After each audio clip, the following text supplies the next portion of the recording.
በስመ አብ ወወልድ ወመንፈስ ቅዱስ አሐዱ አምላክ አሜን። ቅዱስ እግዚአብሔር አምላካችን የተወደድከው ንጉሳችን፣ የሕይወታችን ባለቤት፣ የነፍሳችን መጋቢ በሰላም የጠበቀን የተሰጠህን እናመሰግናለን። በጌታችን በአምላካችን በኢየሱስ ክርስቶስ ስም በእሱ ባደረግከው ቸርነት እናመሰግናለን። አቤቱ ጌታ መድኃኒት ኢየሱስ ክርስቶስ የእግዚአብሔር ልጅ የድንግል ልጅ ከሰማያት የወረድ ቀኝ ስትዘረጋ ሕሙማን ተፈወሱ፣ የተቸገሩ ተጎበኙ። አንተ ቸር መሐሪ፣ ይቅር ባይ፣ ፈዋሽ፣ የድውያን ሁሉ ፈዋሽ ነህ። እጅን በጫንክባት ጊዜ ጴጥሮስ ሳማት፣ ዳሏን ለቀቃት። ጨርቅህን በነካች ጊዜ 12 ዓመት የበሳት ሴት ተፈወሰች። ተነሳ ባልከው ጊዜ መጻጉዕ አልጋውን ተሸከመ። ማዳን መፈወስ የምትችል አንተ ስትናገር ደዌና ሕመም ለቆ የሚሄድ ስልጣን ያለ ንጉሳችን፣ የታመሙትን ሁሉ ቤተሰቦች አስባቸው። በዚህ ሳምንት አእምሯቸውን የሚያማቸው፣ ልባቸው ሰውነታቸውን የሚያማቸው፣ ጤና የሌላቸው፣ አይድንም የተባለ በሽታን የያዛቸው፣ የቆሰሉ፣ የተለያዩ ስነ ልቦና ቀውስ ያላቸው ሁሉንም ሕሙማን ልትፈውሳቸው፣ በጸበል ቦታ ያሉ በአጋንንት እስራት ታስረው የሚሰቃዩ በኢየሱስ ክርስቶስ ልትፈታቸው ፈቃድ ይሁንልን። ለአንተ ለኢየሱስ ክርስቶስ ከሰማይ አባት ጋር ሕያው ከሚሆን ከመንፈስ ቅዱስ ጋር ምስጋና ይገባሃል፣ ዛሬም ዘወትርም ለዘላለም አሜን። አቡነ ዘበሰማያት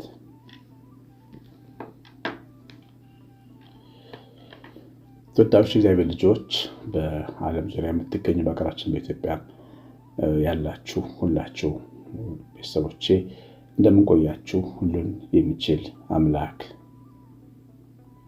ጌታ የተመሰገነ ይሁን። እንግዲህ ዛሬ የምንማረው እግዚአብሔር ስለዘጋው መርከብ ነው። እርሱ ላይ እንዳያችሁት እግዚአብሔር የዘጋው መርከብ የአደጋ ጊዜ መውጫ የለውም። ይሄ መርከብ በመጽሐፋችን ላይ መጽሐፍ ቅዱስ ኦሪት ዘፍጥረት ምዕራፍ 7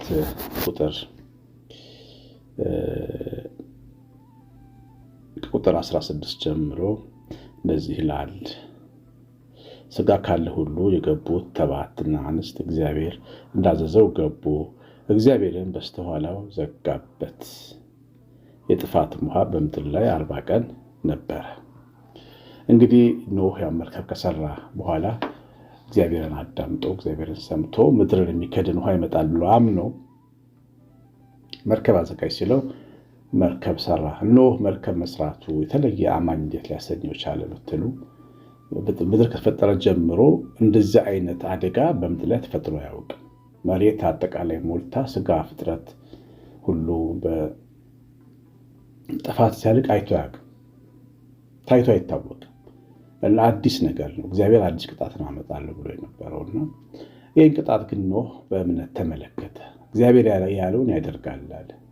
ያው እምነት ማለት አሁን ኖህ የተመሰገኑበት እምነት እግዚአብሔር ያለውን ያደርጋል ማለት ነው። የተናገረውን ይፈጽማል ማለት ነው። እግዚአብሔር ልጆች ምንድን የተናገራችሁ ምንድን ነው? መጽሐፍ ስታነቡ፣ መዝሙር ስታዳምጡ፣ በአጠቃላይ ለጥያቄዎቻችሁ መልስ እንደሰጣችሁ እርግጠኞች ይሆናሉ ሰዎች። እግዚአብሔር ምንድን ነው ያለን? ያንን ማመን ነው እምነት የሚባለው። እሱንም ለማመን እንሞክራለን፣ ደግሞ እንረሳለን። ሰው የሚለውን ለማመን እንሞክራለን፣ እንረሳለን።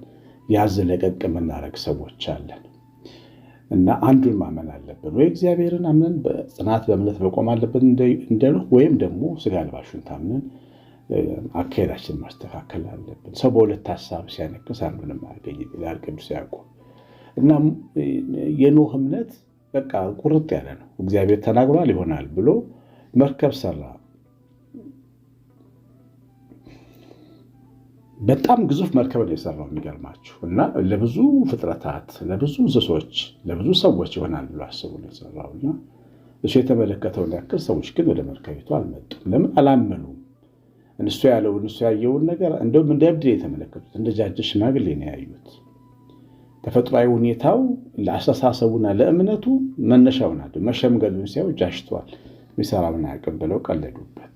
አገቡ፣ ተጋቡ፣ ዘፈኑ፣ ጨፈሩ፣ ጠጡ፣ በሉ፣ ጠፉ ማለት ነው። እንግዲህ አምኖ የገቡት እነዛ 7 ነፍሳት እና ደግሞ እንስሶቹ ከገቡ በኋላ መርከቢቱን እግዚአብሔር ከኋላ ዘጋት። እሱ ብቻ እንዲከፍታት አድርጎ ዘጋው። አሁን የተዘጋች መርከብ ቤተክርስቲያን ናት። መንፈሳዊ ህይወት ነው። ብዙዎች የማይገቡበት ውጭ ያሉት ይበልጣሉ። ታውቃላችሁ፣ ያልመጡት ይበልጣሉ። ፈጽሞ ስለ እግዚአብሔር ሰምተው የማያውቁ ሰዎች በጣም ብዙ ናቸው። ስለ እግዚአብሔር ሰምተው ያለ ፍላጎት ቸል ብለው የተዉ ብዙ ሰዎች ናቸው። አያችሁ፣ እግዚአብሔርን ቀምሰውት ደግሞ በቃኝ ብለው መስቀሉ መሯቸው የወጡ ብዙ ሰዎች አሉ። ከመርከቢቱ ከክርስትና ውጭ ከጥሪው ውጭ በጣም ብዙ ሚሊዮን ሰዎች አሉት። ጥቂት ሰዎች ግን በመርከቢቱ ይገባሉ። መርከቢቱ የአራዊት ሽታ አላት። ፋንድያው ምኑ አለ፣ እዛ ጩኸቱ አለ። ያንን መታገስ የቻሉ ሰዎች አለ። መንፈሳዊ ሕይወታችን ላይ የሚሸተን የክፉ ሰዎች ትንኮሳ አለ። የአመፀኛ ሰዎች አስተሳሰብና ድማ አለ። በጣም ዘግናኝ ነገሮች መስቀሉ አጠገብ ልታዩ ትችላላችሁ። ግን መስቀሉ ላይ ካለው ብርሃን አንጻር ግን ምንም ነገር ከመርከቡ ከሚሰጠው ህይወት ከሚያተርፈው ማትረፍ አንጻር የመርከቢቱ ጠረን ለነኖህ ምንም ነበር። ምንም ቤተክርስቲያን ስትመጡ ሰው ሊያበሳጫችሁ ይችላል። የኔ ቤተ ካህን ሊያበሳጫችሁ ይችላል። አስተናባሪው ዲያቆን ሊያበሳጫችሁ ይችላል። ምንም ነው ግን እሱ ከዘላለም ክብራችን በእግዚአብሔር ጥላ ከመኖር የበለጠ አይደለም። ምንም ነገር ቢሆን ቢገላምጡን ቦታ ቢነሱ እንደዛ አይደለም። አንድ ጊዜ አንድ ሰው ባለቤቱ ሞተችበትና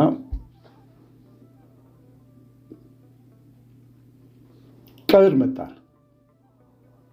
ለቀብር መጣ ወደ ቤተክርስቲያንና ቀብሩ ቅዳሴው ከሰዓት ነበርና ክፍለ ሀገር ቅዳሴው ድርገት ላይ ነው ቀብሩ የሚደረገውና በጣም ቸኮለ። እንግዲህ አርሳ የሚመልሱ ሰዎች አሉት መሰለኝ። በጣም ቸኮለ። ግን ሰዓቱ ደግሞ አልተቀየረም፣ አይቀየርም። ቁርባን ላይ ድርገት ላይ ነው ቀብር የሚደረገው። በጣም ብስጭት አለ። ቁርባን ድርገት ላይ ሬሳው ሲወጣ እኛም ስናስቀብር ስንወጣ ፊት ለፊት ያገኘን እኛ ነው። ጴንጤ ነው የምሆነው ተቆጣ ማለት ነው። ጴንጤ እንደሚሆን እያስፈራራ ሄደ። ለምን? እስከ ድርገት ድረስ አስክሬኑን ስላቆየ ነው ማለት ነው። አሁን ይሄ ሰው በዚህ ልክ ነው በቃ ለእኛ ሲል ቤተክርስቲያን የሚሆን ነው የሚመስለው። መርከቢቱ ውስጥ ያለው ትንሹ ጠረን ከበደው ማለት ነው። ትንሹ ለሱ እንደ ሽታ የሚቆጥረው ነገር በሚፈልገው ሰዓት እንግዶቹን መሸኘት የሚፈልግበት ሰዓት ኦርቶዶክሳዊት ሚስቱ አልተቀበረች። ፍትሐቱን ጨርሶ ቅላሹ ያልቆ እንድትቀበር ነው የተደረገው። ያ በጣም አበሳጭ። መውጣት አለብኝ ጴንጤ ነው የምሆነው ብሎ ተቆጣ ማለት ነው። እንደዚህ አይነት የአደጋ ማምለጫ ቦታ ክፍት የለም መንፈሳዊ ሕይወት ውስጥ። እንደዚህ የምትኖሩ ሰዎች አትቀልዱ በራሳችሁ። የወጡ አልተስማማቸው።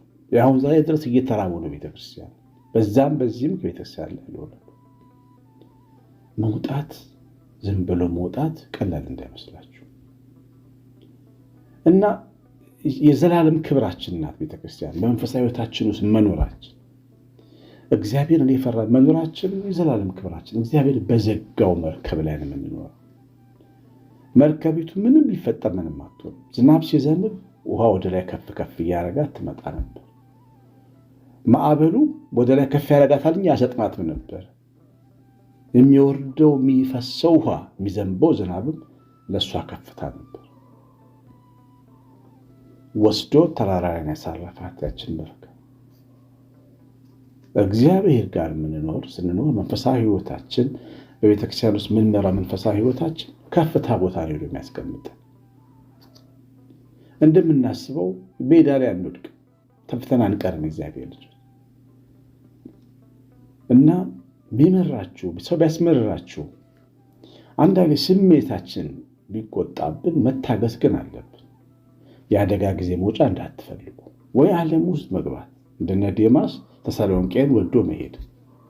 ያልተመቸው ነገር እኮ ሊኖር ይችላል። ዴማስ ግን በቃ ተሰሎንቄን ወደ ተሰሎንቄ ውስጥ ያሉ ሰዎች የተሻሉ ይሻሉኛል ብሎ አስበው ሄደ። ጳውሎስን ትቶት ሄደ። የማይሻል ነገር እንኳን ቢኖር ግን መውጣት ግን አይገባም ከመርከብ። እግዚአብሔር ከዘጋት መርከብ ላይ መውጣት ራስን መግደል። የትኞቹም ሰዎች ጠይቁና አይዋቸው ከቤተክርስቲያን የወጡ የኮበለሉ ሰዎች፣ ዓለማዊ ሰዎች ምንም ነገር አላተረፉ። ራቁታቸው ወይ ሲጋራ ወይ ጫት ወይ መጠጥ የሆነ አንድ ነገር ተሸክመው ነው የምታገኟቸው። ብዙዎቹ እንደዛ ናቸው። አያችሁ፣ ጸርቶ ሳለ ጠላት መጥቶ ብዙ አጋንንት ሆነው ይመጡበታል። መጀመሪያ ወጥቶ የነበረውን ቤቱን ጸርቶ ሲያገኘው 7 ሆነው ይመጣሉ ይላል። የበለጠ አስቸጋሪ ሕይወት ውስጥ ይከቱታል። ያን ሰው ዓለም ውስጥ ሲገባ ሲቀላቀል ተመልሶ ወደ ዓለም ሲሄድ እና መውጫ አለው ብላችሁ አታስቡ ነው። ምንም ቢመረን፣ ምንም ብንናደድ፣ ምንም ብንበሳጭ፣ ስሜታችን ቢፈተንብንም ግን የእግዚአብሔርን ቤት የተጠራለትን መንፈሳዊ ሕይወት ግን ጠብቀን መቀጠል አለብን። እግዚአብሔር አለብን። ፈጽሞ ልናየው ራሱ አይገባም። ሐዋርያት ባገለገሉ ጊዜ የአይሁድን ተቃውሞ ይታገሱ ነበር። አይሁድ ተቃወሙን ብለው ከምኩራብ አይቀሩም ነበር።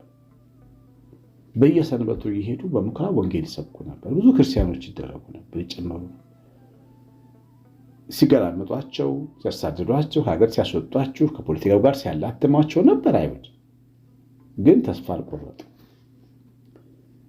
የሚሻለውን ያስቡ ነበር። እግዚአብሔር በዘጋው ጀልባ ላይ መኖርን ይመርጡ ነበር። እግዚአብሔር በዘጋው ጀልባችን ላይ በቤተክርስቲያናችን መንፈሳዊ ሕይወታችን ላይ ጸንተን መቆም አለብን። እግዚአብሔር ልጆች አማራጭ ወይ ዓለማዊ መሆን ወይ መናፍቅ መሆን ወይ የሆነ ነገር መሆንን እንዳትፈልጉ። እግዚአብሔር ልጆች አማራጭ የሚባል ነገር የሌለው ሕይወት ውስጥ ነው እኛ የቆምነው። ይህን ማወቅ ያስፈልጋል። ለሰው ብላችሁም አትኑሩ። ኑሮ ክብር ነው፣ እግዚአብሔር የምታገኙበት ነው። መንፈሳዊ ሕይወት ከአምላካችሁ ሙቀት የምትካፈሉበት፣ የራይቱን እጅ የምትይዙበት፣ ጣዕሙን የምትቀምሱበት ነው። ዳዊት እንደቀመሰው የምትቀምሱበት። ይህንን ሕይወት ለሆነ ነገር ብላችሁም አይደለም። የእውነት ያስፈልገናል። የእውነት ጣዕሙ በረከቱ ያስፈልገናል። ክርስቶስ ጋር ለመኖር ሃይማኖታችን መንፈሳዊነታችን ያስፈልገናል እና ሃይማኖታችን፣ ቤተክርስቲያናችን፣ መንፈሳዊ ሕይወታችን እግዚአብሔር የዘጋት ጀልባ ስለሆነች ሌላ ማምለጫ ቀዳዳ እንዳትፈልጉ። የሰማነውን በልቦናችን ጻፍልን። የእግዚአብሔር ቸርነት የእናታችን እመቤታችን ረድኤት በረከት የመላእክት ጥበቃ አብሮን ይሁን። በትምህርቱ ከተማራችሁ ኮሜንት አድርጉ። ምን እንዳላችሁ እንደተሰማችሁ ጻፉልኝ። ላይክ በተን ተጫኑ። እግዚአብሔር እናንተ ዘራችሁን ይባርክ። አሸናፊ ገብረማርያም ነኝ። ሰላም